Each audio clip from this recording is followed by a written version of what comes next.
नमस्कार, लोकमत भारत की खास पेशकश में आपका स्वागत है। मैं हेमंत शर्मा अभिवादन स्वीकार करें। राजस्थान में विधानसभा चुनाव से पहले कांग्रेस के भीतर नेतृत्व और संगठन को लेकर राजनीतिक हलचल तेज हो गई है। 2023 के विधानसभा चुनाव में सत्ता गंवाने के बाद पार्टी अब अगले चुनाव की तैयारी में जुटी है और लेकिन सबसे बड़ा सवाल यही है कि राजस्थान कांग्रेस की कमान किस रणनीति और किस चेहरे के इर्द गिर्द आगे बढ़ेगी। पूर्व मुख्यमंत्री अशोक गहलोत, प्रदेश कांग्रेस अध्यक्ष गोविंद सिंह डोटासरा और पूर्व उप मुख्यमंत्री सचिन पायलट, तीनों नेताओं की सक्रियता ने पार्टी के अंदर नई राजनीतिक चर्चाओं को जन्म दे दिया है। देखिए हमारी रिपोर्ट। अशोक गहलोत लंबे समय तक राजस्थान कांग्रेस के सबसे प्रभावशाली नेता रहे हैं। मुख्यमंत्री रहते हुए उन्होंने संगठन और सरकार दोनों पर मजबूत पकड़ बनाए रखी। हालांकि 2023 की हार के बाद उन्हें राष्ट्रीय स्तर पर कोई बड़ी संगठनात्मक जिम्मेदारी नहीं मिली। राजस्थान कांग्रेस के फैसलों में भी उनकी भूमिका पहले जैसे दिखाई नहीं दी। इसके बावजूद पिछले कुछ समय से गहलोत लगातार सक्रिय नजर आ रहे हैं। राज्य सरकार के खिलाफ मुद्दों पर उनकी प्रतिक्रियाएं, मीडिया संवाद और सोशल मीडिया सक्रियता यह संकेत दे रही है कि वह अभी भी राजस्थान की राजनीति में अपनी प्रासंगिकता बनाए रखना चाहते हैं। गहलोत की रणनीति को राजनीतिक विश्लेषक इस रूप में देखते हैं कि वह पार्टी कार्यकर्ताओं और समर्थकों के बीच अपनी स्वीकार्यता का संदेश बनाए रखना चाहते हैं। जयपुर स्थित उनके आवास पर नेताओं और कार्यकर्ताओं की बढ़ती मौजूदगी भी इसी राजनीतिक सक्रियता से जोड़कर देखा जा रहा है। गहलोत ने हाल ही में 2022 के राजनीतिक घटनाक्रम पर अपनी स्थिति स्पष्ट कर एक महत्वपूर्ण राजनीतिक संदेश देने की कोशिश की। उन्होंने कहा कि उस समय पैदा हुई स्थिति को व्यक्तिगत बगावत के रूप में नहीं देखा जाना चाहिए।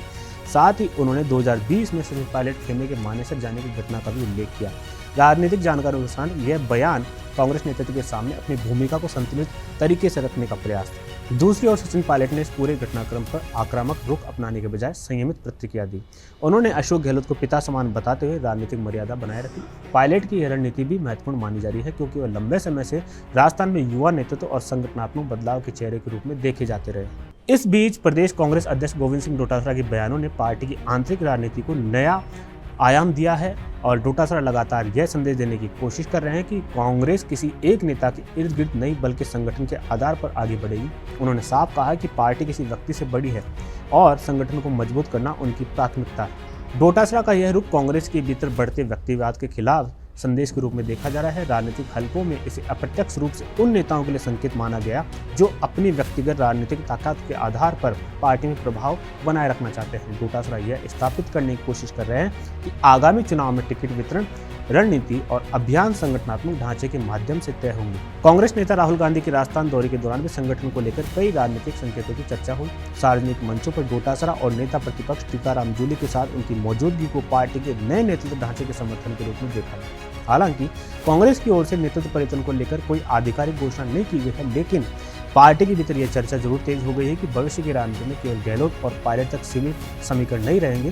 राजस्थान कांग्रेस के सामने सबसे बड़ी चुनौती यही रहेगी कि वह अनुभवी नेतृत्व, युवा चेहरे, मजबूत संगठन के बीच संतुलन कैसे बनाती है।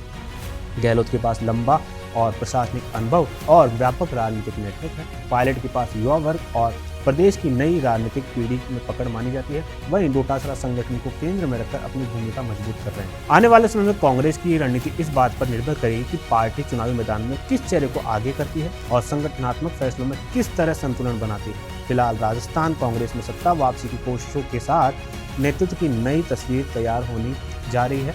यही सियासी खींचतान आने वाले महीनों में पार्टी की दिशा और चुनावी रणनीति तय करेगी। ऐसी ताजा अपडेट के लिए आप बने रहिए लोकमत भारत के साथ। नमस्कार।